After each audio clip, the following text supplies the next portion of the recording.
Hello, Bobcats. Despite the incredible challenges associated with COVID-19, I have witnessed exceptional acts of kindness and thoughtfulness by members of the class of 2020 to support each other and the Carlsbad community.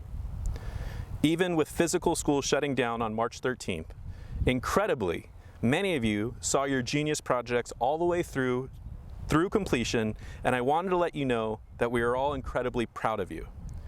Your hard work and passion projects will have a long-lasting impact, not only in our local community, but in the world as well. I'm honored to be the principal of this exceptional learning community and humbly thank you, students, parents, and staff, for not only choosing to be part of Bobcat Nation, but for owning the responsibility to leave Sage Creek High School in an exponentially better state of being than when you arrived on this beautiful campus. Thank you, and congratulations.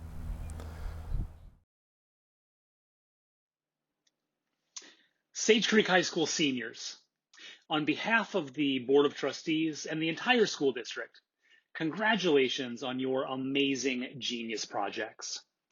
You've done something that no other graduating class has done in the past 100 years.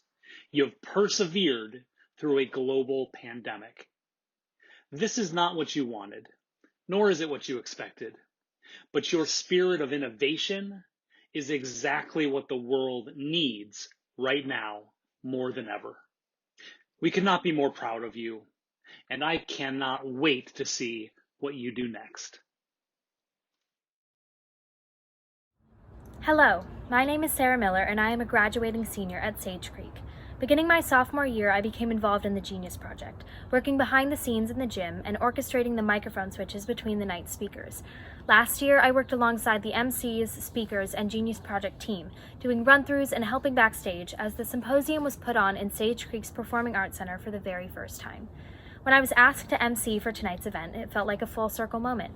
After spending a couple years learning the ropes of the symposium, I'm so excited to step into the shoes of the incredible MCs before me and present to you the Genius Project Symposium of 2020.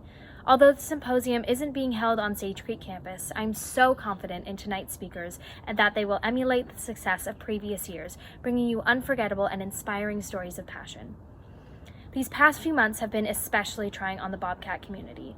With switching to remote online learning and the school year put on pause, Sage Creek students had to immediately adjust to a new way of education.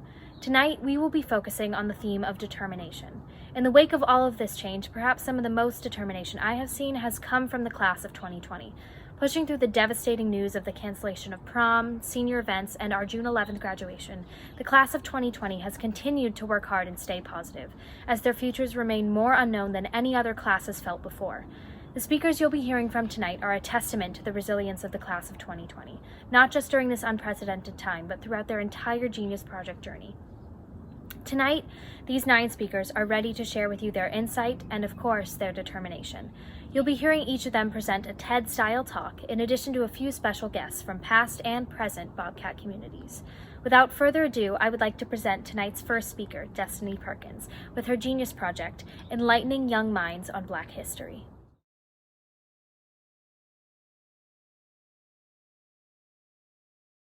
Hello, my name is Destiny Perkins, and my Genius Project title is Enlightening the Young Minds of Black History. 3 months ago, I led the education of over 200 students at 3 different elementary schools. Too soon? Let me rewind and take it back to February of 2019. Let's start with what gave me the idea of my project in the first place. So we all know that social media gives us the ability to reach large audiences on its platform. It was Black History Month, and I encountered a video of a young black man inquiring his fellow college peers simple Black history trivia questions, such as, who is your favorite Black inspiration and why? As he asked a group of females this question, one replied with, what do we know? Oh, Rosa Parks? When the young man asked, what did she do? The girl stated, something about the Underground Railroad, and followed laughter from the group. Correction. Harriet Tubman led slaves to freedom by the name of the Underground Railroad. Rosa Parks, inspired by other Black female activists, was part of the Montgomery bus boycott that ultimately led to unsegregated buses. Now, my point through the story is that college students, 1,300 SAT scores, 4.2 GPAs, 18-year-old adults are truly uneducated about Black history. Dare I say, American history. Now, putting the fact on the table that throughout high school as a whole, I've heard multiple negative references and ignorant comments referring to African Americans. This led to my reasoning and why I believe we truly need to do a better job of educating our students on Black history, beginning with the youth. Why did I choose this project? Why is it race related? I've spoken to different ages of people on the topic of race, from elderly to parents to teenagers, and they all have one thing in common. The conversation gets highly uncomfortable, and most of the time they attempt to avoid the conversation completely. The reason why I chose this project and why it is so vital that I completed is because not enough people are educated about Black culture. I chose specifically third graders because of their level of understanding and most likely to remember what I taught. If I can start by teaching admirable and innocent youth about my culture, they will be able to break the barrier of ignorance for years to come. Beginning of senior year, I reached out to Ms. Fuentes, the principal of Calavera Hills Elementary School, and she was open to the idea and connected me with her third grade teachers. This was just the beginning of my networking experience. Next school I called was Jefferson Elementary. I volunteered for their multicultural festival during my junior year, and I figured they would be open for my project as well. However, I can't take all the credit for reaching out to all the schools I went to. I had assistance from the amazing Miss Eshelman, and my COC Champions advisor connected me with Kelly Elementary. The day had finally come, and I was ready to present at my first school, Calavera Hills. I have experienced educating before in the Black Student Union and out in my community, but small children, this was different. Throughout my whole experience, each teacher was a little bit different. Some would step in and help out throughout my lesson, and others gave me the full teacher role. During every class we presented, and by we, I mean my treasurer, Christian Dorsey McQueen, and I, my mom was also there to help pass out materials. Each presentation consisted of an introduction of our extracurriculars and what we represent in the community. The class had an opportunity to ask us questions of the transition from elementary school all the way up to high school. The kids came to come sit down in the classrooms, and Christian and I read to them. I read about Maya Angelou, and he read about Mae Jemison. Following the story time, we watched a YouTube video of the kids giving a recap on Black History Month. From there, we transitioned into one of my favorite parts of the project, which is the Black History Month bookmarks. Each student received a bookmark along with fun stickers, and they wrote their dream, inspired by Martin Luther King Jr. I Have a Dream speech. The presentation closed by having the students recite affirmations. This was inspired by Maya Angelou. Now, I did have some major takeaways from this project. There were two students that had made a comment to me that will stick with me for a very long time. In the video, one of the kids had mentioned she's often scared of the police and seeing police brutality on the news every day. She wonders if her dad and her brother will make it home safely every night. The student says, and I quote, "I don't know what she was saying at first, but now I do. Sometimes Black people are scared of the police." And the look on her face and the innocence in her eyes, she didn't need to know the term police brutality to understand the sadness the girl in the video was feeling. The other comment was totally a different feeling to me because the student had asked if we still practice slavery today. I was startled by the question, and it just goes to show why my work is so important. This project taught me many things. For one, it taught me how the school system operates when wanting to volunteer as a current student. It also does its best to support each student in their Genius Project goals. During my project, I had insight on how different teachers represent Black History Month in their classrooms. It surprised me in a good way how the Calavera teachers were on it, and a teacher from Jefferson had their students learn someone new every week. Teaching children for me opened the idea that teaching as a career could possibly be an option just because of how engaged the young ones were and how passionate I am on teaching my culture. I had only reached a small number of students.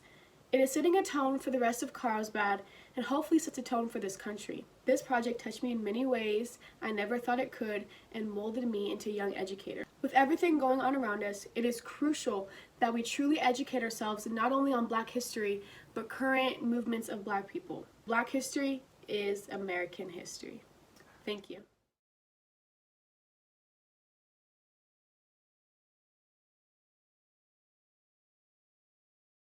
I grew up in a house full of music. I would constantly hear my dad blasting Cage the Elephant and Nirvana from his guitar.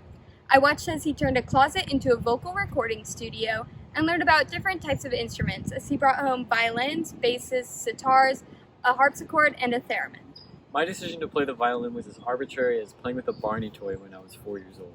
As I smashed buttons that looked like miniature musical instruments, my mother took a keen interest in how I smashed the violin button the most. It was a sign, perhaps, that I was meant to take lessons and become a violinist. My dad signed me up for music lessons when, in the 5th grade, I arbitrarily decided my middle school elective would be orchestra, despite the fact that my favorite thing at the time was drama, as I was still basking in fame from my role as Oyster in Alice in Wonderland.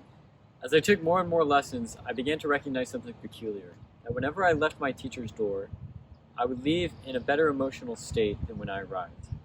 But I never truly realized how much I loved the violin until those lessons stopped. On my own, I discovered that music was just more meaningful than all of those video games and toys I played with as a child. I discovered that I was truly passionate about music. At first, I was not the biggest fan of weekly lessons, but as the time went on and I became part of more musical groups and took more and more lessons, I realized how beneficial they were to my playing and how they helped me expand my knowledge and love of music. Unfortunately, many students don't have the privilege of half-heartedly taking music lessons for 8 years before they realize how beneficial music lessons truly are and how much they love music. Most families must make sacrifices to keep their kids in music education. Unfortunately, the hefty price and inconvenience of music lessons makes it difficult for many students to receive the sustained instruction and inspiration they need. But I had a plan to fix fix this this problem. One morning in late April, shortly after we had given our pitches at the forum, I was sitting in the orchestra room when Shay walked in. I heard him proposing a project to Miss Quinones that sounded oddly similar to mine. I went up to him and explained how we had a very similar project, and we quickly became partners. Be it by happenstance or cosmic fate, both of us independently came up with the same solution to the problem of expensive, inconvenient music lessons: to gather a group of high school musicians like ourselves and offer affordable music lessons throughout Carlsbad. We combined our skills and talents and founded Young Leaders in Music Education, a nonprofit organization that would allow high school music students to teach private lessons to younger musicians in our district in exchange for community service hours. Lessons would be pay what you can, and any leftover funds not used in promoting and maintaining our organization would be donated to music programs in the Carlsbad Unified School District. So to get the program off the ground as soon as possible, we started recruiting music teachers by pitching our idea to orchestra students at Carlsbad and Sage Creek High Schools at the end of our junior year. At the beginning of senior year, when we had about 12 mentors ready to go and a website set up, we began visiting middle and elementary schools in order to interact with the students, pass out flyers, and pitch our services to the orchestra classes. We were delighted to find a substantial interest in music lessons on behalf of the students. We officially launched our program in September. This is how it would work. We'd receive an email, a call, or a response to a Google form indicating interest in lessons. Dharma and I would then match students with teachers according to their instrument availability and other preferences. By late October, we had about 20 middle and elementary school students taking lessons from our team of high school musicians. Dharma and I found it actually incredibly fulfilling as both leaders of the organization and teachers of our own students. On one hand, we got to exercise and develop our leadership skills, while on the other, we got to facilitate the development of enthusiastic young musicians. Everything seemed to be running according to plan. On the surface, we began to encounter some problems we had not originally thought of when devising our master plan. It was brought to our attention that because students were going to other students' homes to teach lessons, that we would need to address some liabilities. We also noticed that there was an imbalance in the number of students per teacher.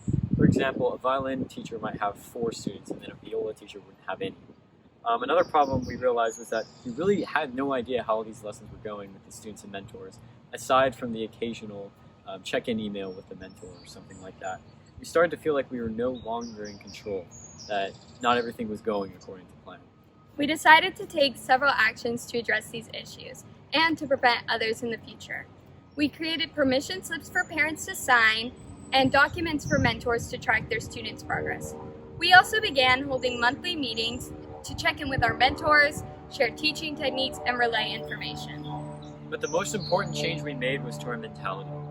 We found that the most effective way to run our organization was not micromanagement, but trust in our mentors. Our new aim was not to keep close tabs on each of the students and mentors, but to provide our mentors with the resources and encouragement they need to make individual judgments about student progress. It was through this voluntary detachment that we learned a valuable lesson about leadership, that no matter the strength of the plan or the will to follow it, there will always be things out of our control. It is our job as leaders to make sure we have the will to ditch our plan and the strength to tackle problems as they arise. Now, we are by no means trying to undermine the value of a comprehensive plan. In fact, this Genius Project probably wouldn't have been able to happen without one. However, we must remember that the best plan maintains the flexibility and plasticity of the world it is trying to change. Take the COVID-19 pandemic, for example. There was no way for either of us to predict what would happen, yet the effects on our music program, let alone the world, were quite significant. However, rather than give up on our project and our students, we changed our program to offer entirely online music lessons through Skype and Zoom. Rather than cancel the recital we had planned, we put together a video of some of our students performing solo pieces. We stayed in touch with our mentors by hosting virtual meetings through Zoom. This adaptability has necessarily extended to all aspects of our leadership. From adapting our teaching styles to different students, to finding the best mentors for new students, to even just working with a partner. The importance of flexibility and trust in the members of your team are paramount in driving a project to success. And if things go south, it's important to remember that original motivation, be it that first lesson taken or taught that reminds you why you stick through it all in the first place. I think Mozart put it plain and simple. Neither a lofty degree of intelligence nor imagination nor both together go to the making of genius.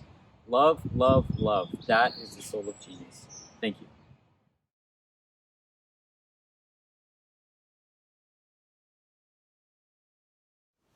There was a substitute teacher many of us probably had here at Sage Creek. I was lucky enough to have walked into multiple classes and smiled when I saw Dr. Walker standing at the front of the room. Dr. Walker is an older gentleman who reminds me much of my own grandfather. He would always begin class with a story. These stories left a lasting impression on me. They all stemmed from his real-life experiences and ended with a lesson he felt was relevant to us. I grew up with Dr. Walker's style of advice being given to me by my grandpa, Ted Felks. As a young boy in Lake Oswego, Oregon, Ted worked in strawberry fields, picking the berries under the hot summer sun. One day, while working in the fields, he may have eaten too many berries and ended up having an allergic reaction. The lesson I learned was that you can have too much of a good thing. I've learned so many invaluable lessons from stories like this over the years, influencing my love for theater. Theater offers the audience stories and lessons through the experiences of the characters. This can be life-changing. When I began to think about my Genius Project, I knew I had to tell someone's story. I began thinking about the structure of my Genius Project during freshman year. The culture of the Genius Project was being established, and I saw the first class of seniors at Sage Creek create things that are still having an impact on our community today. Their ideas were diverse and new and creative, leaving a permanent legacy. I wanted to make the same impact with my project, and I knew I had to find an aspect of my life I wanted to further explore. As a bright-eyed freshman in intermediate theater, I knew my project would end up on a stage. That year, I was introduced to Verbitas-style theater with the guidance of Blake McCarty and New Village Arts. Our intermediate theater class had the opportunity to interview people in our community about mental health. Those interviews were recorded and transcribed into a script we shared with other students and families, spreading personal accounts regarding mental health. The structure of this performance appealed to me, and before I knew it, I was formatting the idea to fit my Genius Project. This led to the development of my initial idea. I envisioned 10 Sage Creek drama students interviewing 20 senior citizens from the community, 10 seniors from Carlsbad, and 10 from another local city, like Oceanside or Encinitas. My goal in broadening my interview pool to 2 cities was to share this experience with as many people as possible. The more people I connected with, the bigger impact I would have, right? Over the last 2 years, I've learned that this isn't always true. When I began laying out the logistics of creating 2 versions of the performance, coordinating 2 sets of interviews, and staying in active contact with 2 senior centers, I realized that it was too much for one person. While it was painful at the time, I made the decision to downsize, sticking to one set of senior volunteers from Carlsbad. While my initial view changed, it would not be the last time I had to let go of part of my vision. After receiving artistic guidance from New Village Arts and support from Margaret Hammer at the Carlsbad Senior Center, I was ready to get this show on the road. I then began my search for drama students here at Sage Creek who were willing to help me tell these stories. I ended up with 6 extremely talented and dedicated individuals who jumped into this experience and helped me so much along the way. Priya Richard, Audrey Goins, Abby Despain, Nina Bajowski, Lucas Stapleton, and Mireya Kwan arrived at the Carlsbad Senior Center on their second to last day of summer and interviewed some pretty incredible individuals. Noyita talked about her experience as the daughter of a Latino immigrant father and the prejudice he faced at work. Jan described her educational journey, only completing her degree more than 20 years after her initial time at a university after divorcing her husband. Cliff honored his lovely wife by describing the day they were married and promising to never treat her the way his father treated his mother. I could really go on and on about our fantastic group of volunteers. They were open and honest, and they did exactly what I asked. They shared their stories. At this point, it was up to me to put everything together. While this part of the process was tedious, it had to be done. I transcribed all of the interviews over the course of a month and cut them up, creating a script with a general direction. Because everyone had been asked the same questions, I was able to compare all of their different answers. Each person had a unique take on the question they had been asked. This contrast helped me create an engaging script that an audience would be able to dive into without getting bored. Before I knew it, the script was complete and rehearsals had begun. I mentioned before that the drama students I worked with were a dedicated bunch. This is exemplified by their eagerness to rehearse and meet as a group. We met after school twice a week to read through the script, talk about the stories, and explore the characters since they were people we had met and interacted with. With the help of Mrs. Alberts and the guidance of my accountability buddy, Mr. Menente, my life, my story was taking shape. At this point, we were so close to the finish line and everyone involved was eager to get my life, my story in front of an audience. I had never been more passionate about sharing the stories I had been hearing over and over again, still bringing tears to my eyes. This was also when I really started to feel overwhelmed. The vision in my head was nowhere near fully complete. I had to make flyers, figure out how to fulfill my artistic vision, send invitations, organize the dress rehearsal, create the corresponding slideshow. I didn't know how I was going to complete all of these tasks by myself. This is when I learned the importance of collaboration. While it was difficult to let go of doing certain aspects of the project myself, I was able to focus on the quality of the performance by doing so. The Carlsbad Senior Center was kind enough to create, print, and distribute flyers. Sarah Griffith and Kyle Asen documented the entire performance in pictures and video, so we would be able to preserve these stories forever. Rosemary Eshelman sent the performance information out to people within the Carlsbad Unified School District, furthering my community reach. All of these people and countless others gave me the support I needed to create the most impactful experience possible. Without them, my life, my story would not have had my focus and attention to detail, which, in the end, was essential. I wanted to take this time to highlight some of the people we were able to work with and share bits and pieces of their stories with you. When asked about her experience in school as a child, Lynn Harper shared that she went to Hollywood Professional, where all the stars went, because she worked in show business. When asked about her family, Noyita Saravia recounts her parents' unlikely beginning. Her father was an immigrant from Guatemala and met her mother at work. 2 weeks later, they eloped and were married until her mother passed away, so just shy of 60 years. Cliff Stabler remembers playing baseball as a boy in the 1950s and seeing a contrail in the sky. In the midst of the Korean War, Cliff believed he wouldn't live to be an adult. This is just a fraction of the stories our volunteers allowed us to perform. All but one of the senior volunteers were able to come see their stories take a new life on stage. Watching Cliff Stabler and his wife watch Luca recount the story of their wedding made everything worth it. The challenges, the compromises, the hard work, it paid off the moment I knew I had done these stories justice. While I learned countless lessons from the stories I surrounded myself with, The main thing I realized throughout the process is the importance of accepting help and change and being flexible. This project I initially held in my mind is not the project I presented to an audience, and I wouldn't have it any other way. I worked with the perfect community partner, even though it came after a different connection fell through. I didn't end up with 10 different stories, but it allowed me to dive even deeper into the 6 stories I did have. There were plenty of opportunities where I could have given up or cut parts of this project that are essential. I reached a place of completion because I revised my idea throughout the entire process and utilized the help that was offered to me. The Genius Project provides us with an opportunity to create something we are passionate about from beginning to end. One day we will have to do something like this again.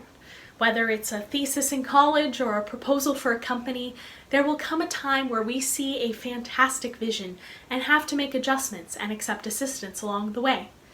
If we don't, the world will never know the true greatness that could have come from that work. My goal will always be to spread stories, whether they are fictional or not. As long as they teach the people who are willing to listen, my life's passion will be complete, and unheard stories will be preserved for years to come. Thank you.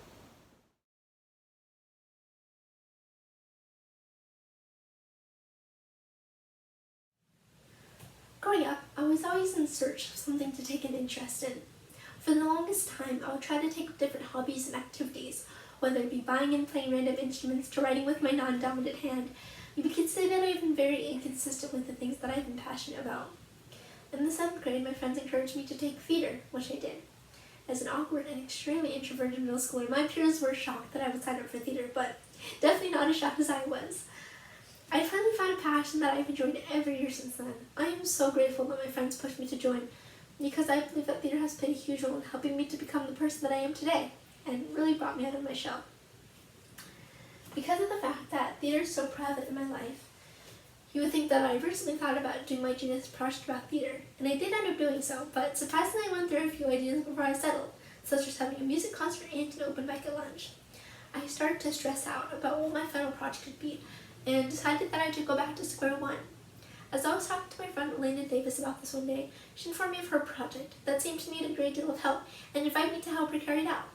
The project was to create sensory-friendly theater performances for those with special needs and sensory sensitivities. Elena wanted to do this because she wanted her brother to be able to enjoy watching a theater show, and I happily agreed to help her with making her idea into reality. We didn't get anything accomplished at first, because it was at the end of our junior year when we had agreed to do the project together, and then when last summer came around, we were both busy with our own vacations and plans with family. When school started this year, I was full of dread because I knew that we would actually have to do the hard work of our project. We both thought that this project would be too complex for us to tackle completely, but we decided to chip away at it slowly. We started by meeting with the theater teacher, Mrs. Porter Escherman, to get her consensus, and we realized that the only practical way we were going to follow through with our idea was to make the sensory-friendly theater performance solely for our winter musical. After meeting with other individuals, such as students in tech theater and various professionals, we got a lot of great advice and feedback on what we were planning. Even though we started to plan all of the details at the beginning of the school year, we had to take a pretty big break because of the fact that my partner and I were actually both in the musical, and we couldn't really tell how everything was going to come together only until the final weeks leading up to the performances.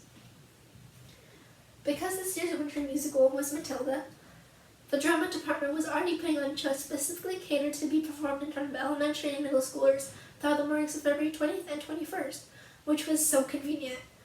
Miss Port allowed us to contact schools of those with special needs to come to the Friday school show on the 21st, and everything really clicked smoothly from there. On the second school show on that Friday, we welcomed students from schools such as Terry School and Country School and seated them in the designated theater seats. We performed the school show, which is a condensed version of the full show, but checked in with tech to make sure that the sounds were toned down, as well as talking to the cast to make sure that they knew not to make any loud noises or crazy movements during the performance. After the performance, there was a Q&A between the cast and the audience, which was a nice way to end the afternoon show. When the Q&A was finished, the students were escorted back to their cars, and our whole project was finished. That weekend, we received so many positive comments and messages sent to us saying that everyone who got to attend loved it and wanted to come back. We were overjoyed to hear that our project made so many people happy and actually made a difference in their lives. Putting the project together itself was a bit difficult at first, but it ended up being so much simpler than my partner and I both thought, and I learned many lessons from it. Not only did I learn how to plan and execute a seemingly impossible project, but I learned the most about how to manage time wisely and how to deal with stress.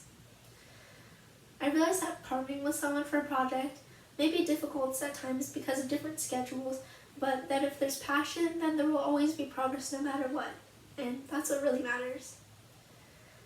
Putting everything for the project together ahead of time allowed us to relax and to be less stressed weeks and even months before the actual performance. And that's due to being productive and knowing how to efficiently use time. Productivity is beneficial in many ways, and I believe that if you can incorporate building healthy habits, then your status of life will improve greatly. Thank you.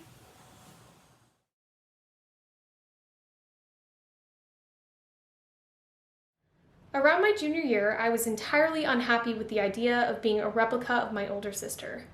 Going to the same school, being involved in some of the same clubs, and having some of the same teachers, I was constantly being reminded of how similar I was to her. At first, I was fond of the similarity, but the comparison seemed to be heightened when I decided to take on my sister's Genius Project. The project was known as Shadowcats, and it allowed prospective students to visit the Sage Creek campus for a day and follow a current Bobcat through their classes with the intention of easing the high school decision for the incoming 8th graders. In sophomore year, I was handed the project from my sister since I had followed her through the entire process of the program in the previous year and fully understood how to take over. Although I had technically already led the Shadowcats program for 1 year by the time we started talking about the Genius Project in junior year, I wanted to do more in order to erase the possibility of being just like my older sister. I had come up with an entirely new project that was to be called Preschool Performances, where volunteers from Sage Creek Drama and I were going to play theater games with preschoolers at Pilgrim Children's Center in Carlsbad. I thought that doing preschool performances and Shadowcats during my junior year would be manageable because my mom was the director of the preschool where the classes would be held, so I already had some form of access. I also already had volunteers for my drama class, so I assumed that managing 2 projects at the same time would be fine, since preschool performances was supposed to be small and easy. But as each project started to pick up, I quickly realized that it was going to be far too difficult to manage both at once. I then expressed my fear of being a replica of my sister to some close friends as well as teachers, and they assured me that just because our projects were the same idea, it did not mean that we didn't bring different traits to the program. I was reminded of how much the program had changed since being in my sister's hands, and I felt slightly more confident about declaring Shadowcats as my official Genius Project. Unfortunately, even though so many people saw us as separate people, I had a negative mindset regarding the lack of individuality within the project that really seemed to damage my opinion of the program as I started the process for my junior year. When running the program during my sophomore year, the work was manageable with my classes and extracurriculars. But as my junior year progressed, I felt like I was only running the program because I was lucky enough to have it handed to me by my sister. Staff, students, and parents started expecting more from me this year and anticipated that I would be able to handle the increased stress of expanding the program on my own. I was responsible for every single aspect of Shadowcats and was constantly hearing recommendations on how to make the program better. While I know that those comments were only to improve the program, I viewed them as criticism. I felt discouraged because I couldn't simply come up with everything on my own. In the midst of all this self-doubt and the overwhelming aspects of the project, I had an experience that changed my entire outlook on the program and even life itself. As I was emailing out the shadow assignments, I received an email from a prospective parent requesting that the gender of her son's shadow be changed from a girl to a boy. At this time, all the shadows were completely set in stone as I had finalized all the pairings and had run out of high school students for 8th graders to shadow. Upon receiving this email, I was a little bit upset for 2 reasons. One being that when I was pairing her son with this Bobcat, I specifically thought, wow, she is going to be a great choice for him. He said he's interested in Science Olympiad and athletics, and she knows a lot about both of those subjects. Not only was this Bobcat an overall good choice for him, She's one of the most impressive students that Sage Creek has seen, and has excelled in both academics as well as athletics, and is involved in her community on many levels. Clearly, I had thought about how good of an impact she would make on this prospective student. The second reason I was upset with this request is because I'm a big believer in gender equality, and I felt that it was unreasonable for someone to form an opinion of this student based on their gender, before they even had a chance to meet them or know anything else about them. This parent simply knew her name and that she was female. I decided to try and advocate for keeping the pairing the same, and I confidently assured the parent that her son would be well suited with his current shadow. From that initial email, we began exchanging various other emails, each one trying to convince the other that we were right.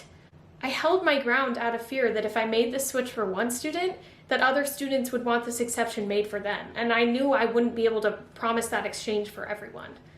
I talked to my family, teachers, and peers about what to do, and many advised me to inform this woman that the program was student-run and that I wasn't a paid adult conducting the program, in order for this parent to understand where I was coming from.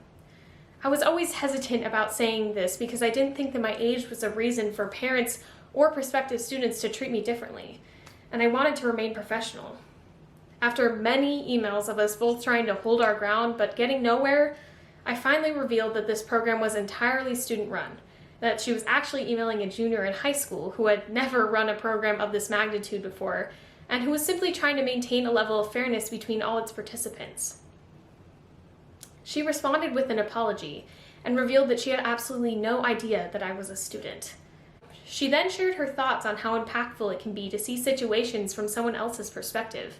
I had not fully understood that this mother was concerned for her shy son and wanted him to feel comfortable in a new scary place. On the other hand, this mother had no idea that I wasn't a paid adult doing this job like the other private schools that she had toured, but in fact a junior in high school. This woman and I were clearly both stuck only viewing our own perspectives. Although I was frustrated and exhausted from trying to prove my point, I learned so much from this conversation. After this specific encounter, I became very self-conscious about the program. I felt like everyone was judging my every move and that I kept making mistakes with every decision that had to be made. I would become so overwhelmed when staff or students would give me advice that I would simply break down with any recommendation. I was so afraid of letting people down. I became sure that someone would find something to be angry with me about, whether it be who they were paired with or who they thought they were going to be paired with. I started to hate that I was in charge of this project and I felt like it was just a chore. I remember feeling greatly relieved after my work for the year ended. Although my junior year running the program was rough, I came back even stronger in my senior year knowing exactly what I needed to change about the program. This year, I made the Google Forms much clearer. I stated guidelines and disclaimers that I knew I could stick to, and I improved the program by myself. My senior year, Shadowcats was bigger than it had ever been, and although I'm proud that the program had grown in popularity, it was still overwhelming. Instead of letting that stress drive me to insanity and self-doubt, I decided to use this to encourage myself to push further, to become more confident in my choices, and to recruit positive help and advice from friends, family, and teachers. During this last year, I often found myself complaining about how much work needed to be completed by just me. I remember sitting on my grandparents' couch in Arizona over Thanksgiving break as I worked for hours trying to send emails and get as much done in such a short period of time while missing out on getting to play cards with my family. I was so mentally exhausted, but I chose to savor the exhaustion. I chose to recognize that in just 3 short weeks, this project that I loved would belong to someone else. I chose to understand just how much this program has taught me, not only about organizational and project management skills, but how much each interaction with a student, good or bad, prepared me for my future. I plan on continuing to work with people as a career, and I know that I will be able to use encounters that I've had with all kinds of people through my Genius Project to further understand the people that I work with. This past year, after the program was finished, I felt a little bit of sadness as I taught 2 younger sophomores how to take care of this project that had essentially become my baby. I had invested so much time and energy into this program, and it has been scary knowing that it will look different after I leave. While I am sad that I won't get to share the wonderful experience of new faces on the Sage Creek campus next year, I am so incredibly grateful for everything that Shadowcats has given me, and how much I've been able to grow in confidence, excel in project-based management, and accomplish as a leader. Thank you.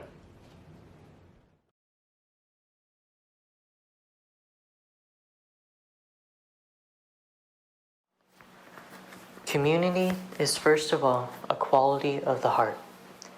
It grows from the spiritual knowledge that we are alive, not for ourselves, but for one another. One of the greatest attributes of high school is the sense of community in which we are immersed in. Through our academics, we seek a higher level of education.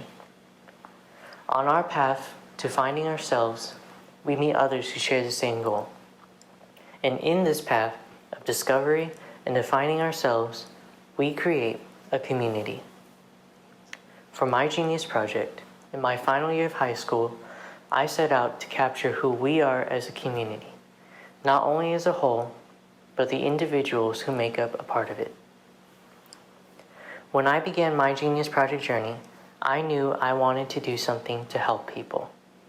For months, I toiled with what I would do. I brainstormed ideas for ways that I could help the community. I even helped others fulfill their own ideas and goals. In my ambition to find fulfillment and a project to occupy myself with, I returned to a legacy project called Humans of Sage Creek. Inspired by the renowned Humans of New York, this project features interviewing staff and students of Sage Creek and photographing the moment. The project was left in a state where improvements could be made. One of the most glaring was the content of the previous interviews, which did not highlight the remarkable aspects of the individuals. In order to not only meet but exceed standards, I set out to reimagine Humans of Sage Creek. Its overall design was brought together by expanding upon the foundation left by the previous group. This included building a stronger interview experience and creating a streamlined process that can be repeated or even reimagined again. Throughout the winter, I spent time interviewing students. While the pressure to publish interviews and catch up was present, the process was very important to spend time on. Now, the interview process isn't rolling one question after another. The questions I had determined to ask my peers were thought-provoking, rather than yes or no. Questions where they really had to think about what they would reveal about themselves to me. Just as important was the way I presented myself to my peers. Most of the time, it was sitting, listening, and truly engaging in the stories they told me. When you spend time listening to an individual, you make them feel comfortable. They express more about themselves and are willing to share themselves with not only me, but the community. Before they knew it, the peers that I had interviewed expressed themselves to a greater extent. They revealed their passions and their vulnerabilities. That is the key. Listening to my peers pour their heart out, talk about themselves and what they believe in provides an incredible amount of insight into who they are as people. Sometimes, not every interview is great. Not everyone feels comfortable being vulnerable. Not everyone wants to be recognized, and that is okay.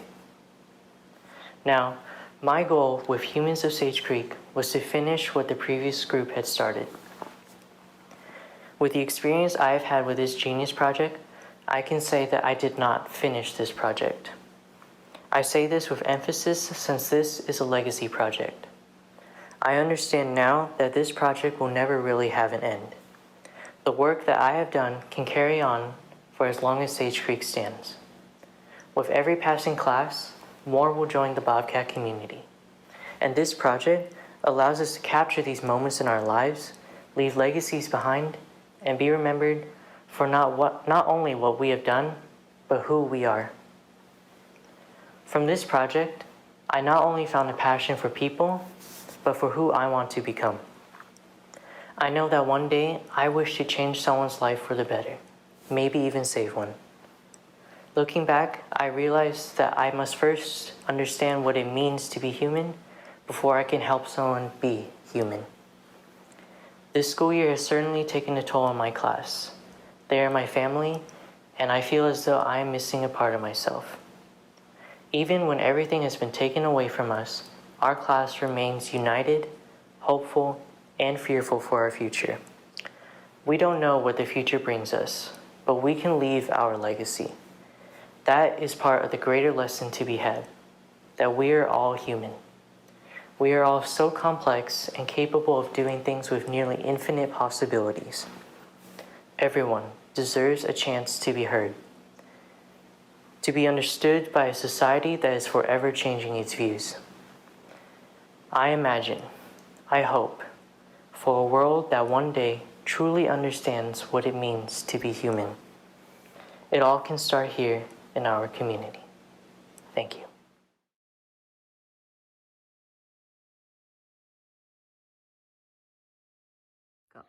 There are a few things I'm certain I want from life.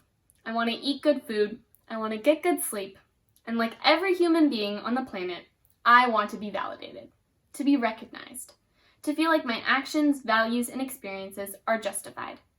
As a society, we are all deeply dependent on the approval of others. But oddly enough, we don't actually ask for the validation or recognition we need, so we search for it. We scour the faces of those we interact with, and we internalize the societal values we perceive as normal or accepted. Our quest for validation doesn't end with face-to-face interactions. It continues virtually on the internet with every search, swipe, and like. Even though our generation celebrates the most diversity, individuality, and uniqueness of any of those before us, we are still subject to the same stagnant expectations.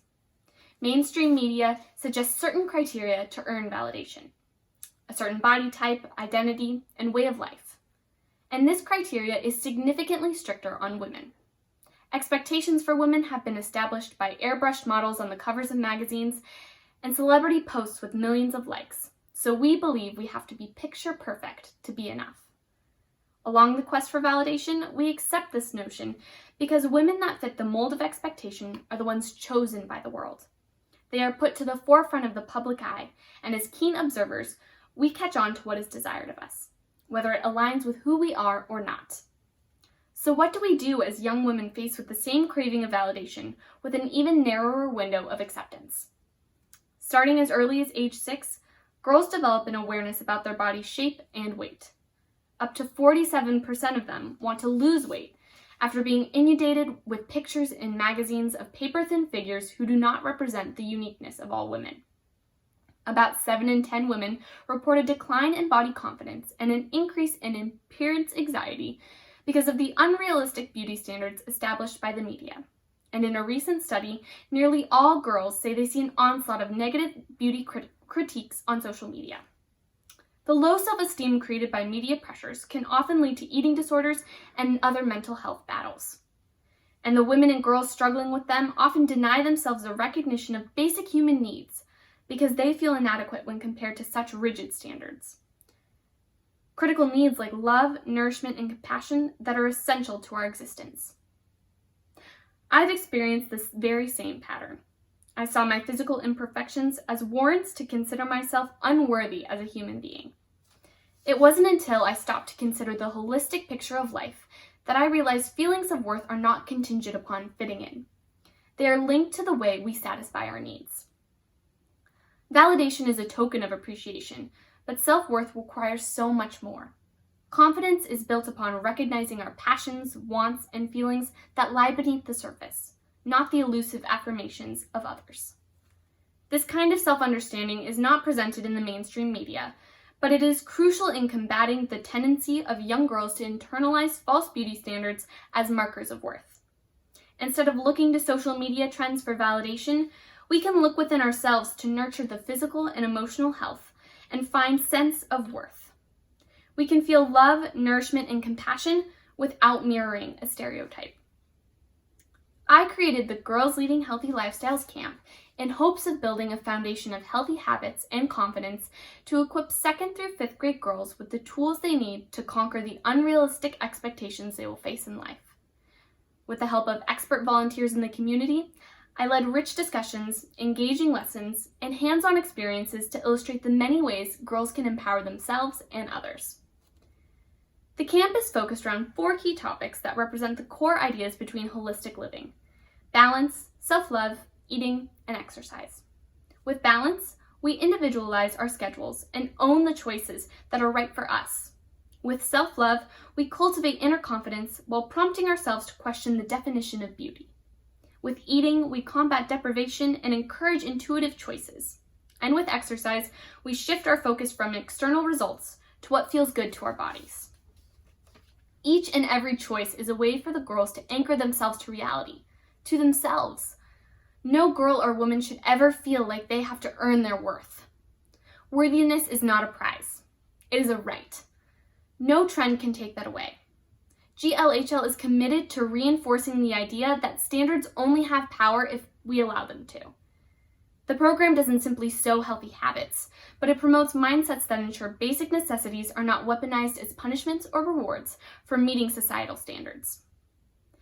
Food is nourishment for the soul, not just a threat to the scale.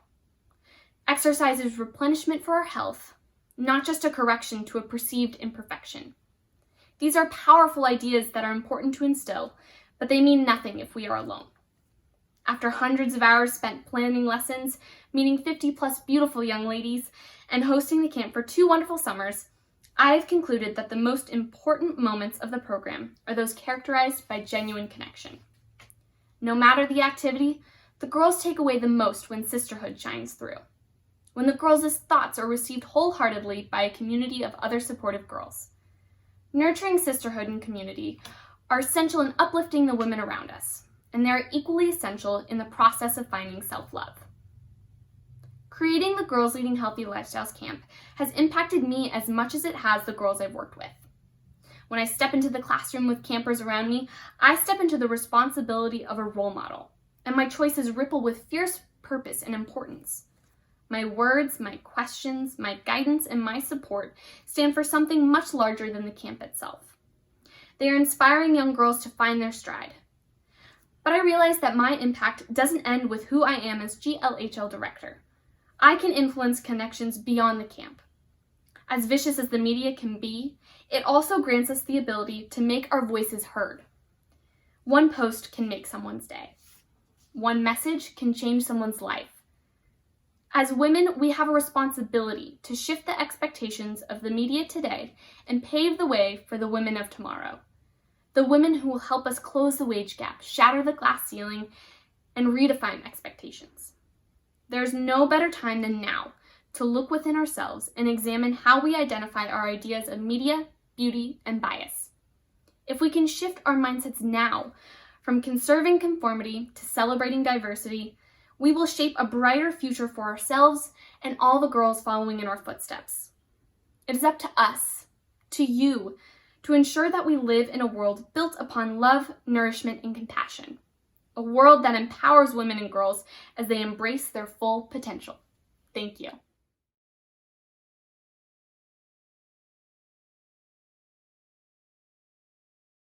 Hello, my name is Lucas J. Rowland, and I'm going to present my 2020 Genius Project, Success Through Empowerment. Thank you. The power of giving is one of the most powerful forces in the world. And what truly blows my mind is that in a world that is so connected, there's the least amount of it. Today I'm going to not only tell you the journey of my 2-year Genius Project, but also the internal journey that I had with discovering my true ideals. Beginning in my junior year, we had the mountain of a project thrown on the desk that I was pretty sure I had no idea where to start. However, like most of the students, I had to begin by finding an initial idea. So through many introductory activities, I settled that my brother and I were going to create an affordable diabetic test strip to showcase how costs could be cut for diabetics if simple materials were used in the test strip. Now, this might not sound easy, and well, it really isn't at all. Especially for 2 teenagers with no capital, no lab, and very little direction. Despite this, I continued with my pursuit in creating this test strip thinking I was going to be awarded the Nobel Peace Prize and engraved into the school logo. But as you might have guessed, that did not happen. The whole summer going into my senior year, I was struggling contacting scientists in the glucose testing field. But during this whole time, I was coaching twice a week for my little brother's basketball team. I absolutely loved it. And with no progress made on what I thought was going to be the end-all be-all of the world's problems, I made a huge switch to coaching middle school basketball instead of creating the next big scientific discovery. Now, before I tell you how great it went and how much we won, let's rewind. 2 years ago, I was assistant coaching a recreational basketball team for a coach that had never played on a team nor coached basketball in his life. I didn't really have a say in operations or play calling, and just had to watch a team crash and burn. This season, as you might have guessed, went terribly wrong, and we won 3 games of a 12-game season. This really began to fuel my fire, and decided I had no choice but to create my own team and put myself as the head coach. Fast forward a year and a half, and I was coaching as the head coach for a recreational 7th and 8th grade basketball team that had only lost 2 games the whole season, and in 1 game the league had to stop keeping score since my team went up 42 points. So all in all, pretty good situation in transition. However, nothing was as impactful on myself until a very special moment happened. My team for the winter 2019-2020 season had just 1 more game of the regular season before playoffs, and if we didn't get this win, we would fall to 3rd in the league and not get a very good seed in the bracket. Nonetheless, the last game had as much pressure as a playoff game. In the 4th quarter, the team that we were playing had very good defense and was being very physical and had a lot of aggression towards us because we were also playing very good defense against them. My team was up 8 points with 5 minutes to go in the 4th quarter after one of their players on the opposite team intentionally pushed one of my players on the ground when they were going up for a layup. Their coach was verbally insulting me, and keep in mind, I was 17 and he was in his 40s. Given this, I called a timeout.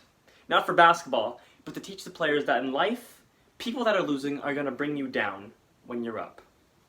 You'll never meet a hater doing better than you.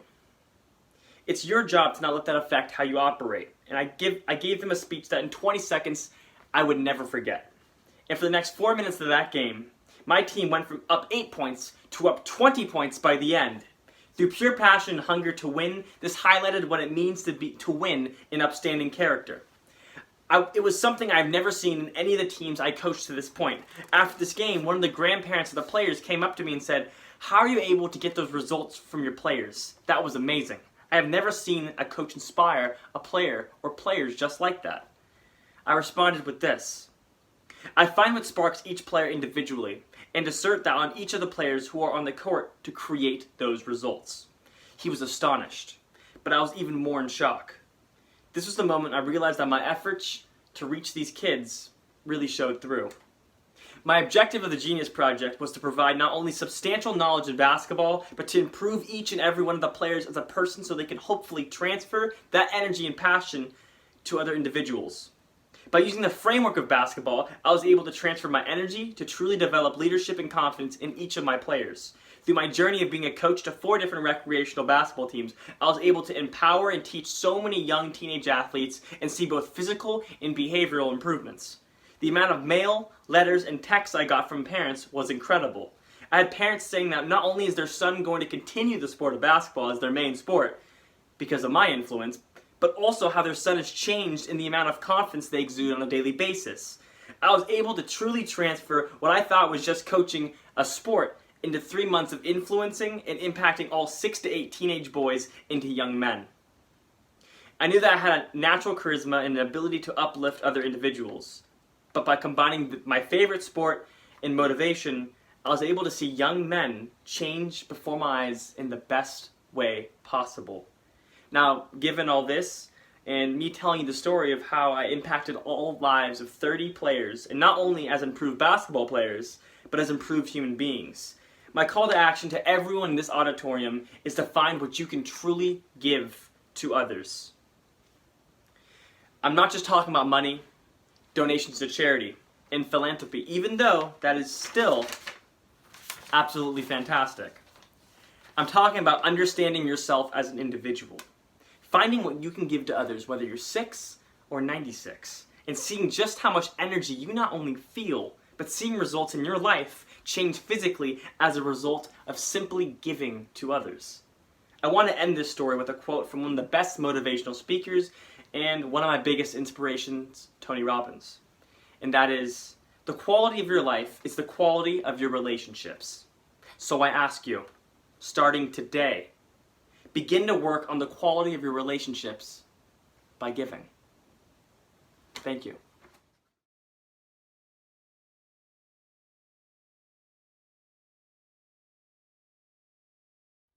Now I want you guys to imagine 1,000 cupcakes and 1,000 children. If you knew that one of those cupcakes is poison, would you let your child have a cupcake? Would you feel better if your child could be tested to see if they could handle the poison cupcake? Just as the cupcakes, 1 in every 1,000 children have a bad reaction to the CDC recommended and FDA approved retrovirus vaccines. Many parents are seeing signs of allergic reactions and other symptoms due to these vaccines, and yet they are being forced to vaccinate their children even though they could have a possible allergic reaction to one of the ingredients inside of them. Now, before I begin to talk about my Genius Project journey, I would like to inform all of you about vaccine history. Beginning in the late 18th century England, a British general and doctor named Dr. Edward Jenner observed the milkmaids who were infected with cowpox. These milkmaids were immune to smallpox, and in seeing this immunity, he took the pus from the cows and created the first ever vaccines. Vaccines work by mimicking disease agents and stimulating the immune system, building defenses against them. But as vaccines continue to be produced, scientists began to add many surprising ingredients into them. This is where my project began. As a little 9th grader, I remember sitting in chemistry, hearing the upperclassmen talk about the Genius Project, and I wasn't really sure what I wanted to spend the next 4 years working on. As time went on, I realized that I didn't know anything about vaccines, and I became intrigued. I began to ask myself, does one size really fit all? I decided to make a documentary that included different aspects of the controversy and plain simple facts about vaccines. As junior year came around, I was still really passionate about my Genius Project. I wanted to have huge interviews with anti and pro-vaxxers. I wanted to have this long hour documentary that would blow everyone out of the waters. But the reality of it was everything was so ambitious. I was biting off more than I could chew, and my expectations were too high. I started to feel disappointed in myself. But I realized that I'm not trying to save the entire planet, and sometimes less is more. Therefore, I went on to do more and more and more research. As time went on, I eventually had enough research to make a documentary out of it. After 3 months of editing and putting videos together, I had a total of 9 minutes and 37 seconds worth of great information. My documentary was unbiased, meaning it was neither pro nor con.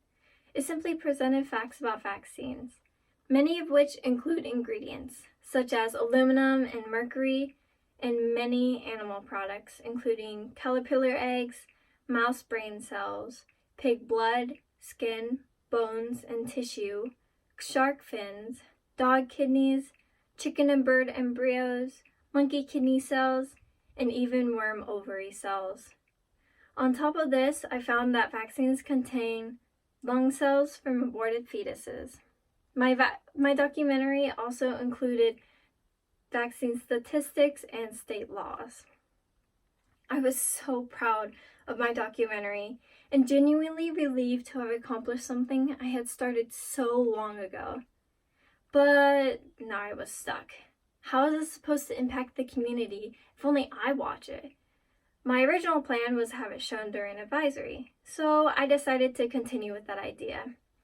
I went on to set up a meeting with our vice principal, Mrs. Harrington. To most, this might not seem like such a big deal, but to me, I was a nervous wreck.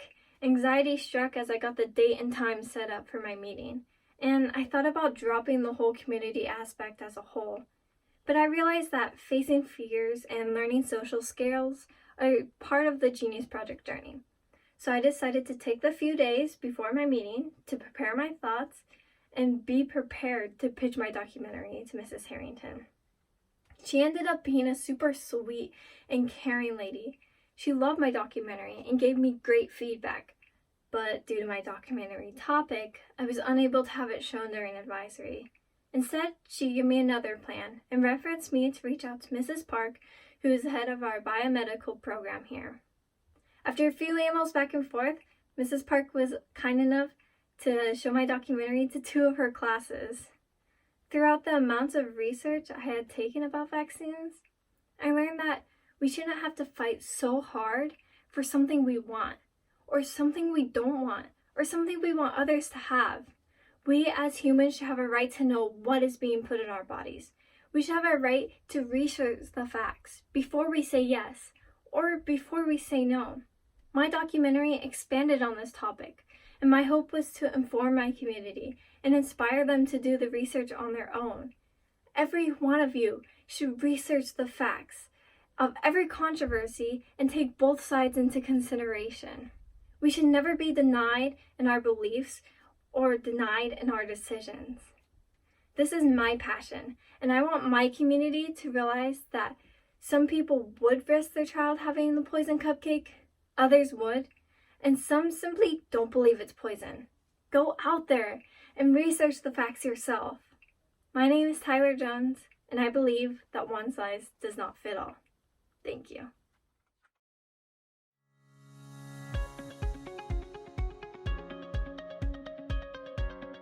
Thank you. Followed your passion. Thank you. You rose to the challenge. Thank you. You made an impact. Thank you. You carried on the Bobcat legacy. We are proud of you. We're so proud of you. We are proud of you.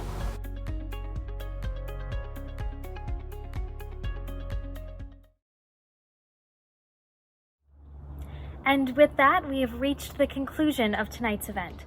Thank you for watching each of our incredible speakers and supporting the hard work these students have put into sharing their passion. To tonight's speakers, thank you for sharing your stories of determination. I'm confident that they have inspired everyone else watching at home to discover their passions and stand up for what they believe in. To the entire class of 2020, I am so incredibly proud of everything each and every one of you has accomplished, and I can't wait to see what change you make in the world. On behalf of the Sage Creek Genius Project, we thank you. Stay positive, stay healthy, and have a wonderful evening.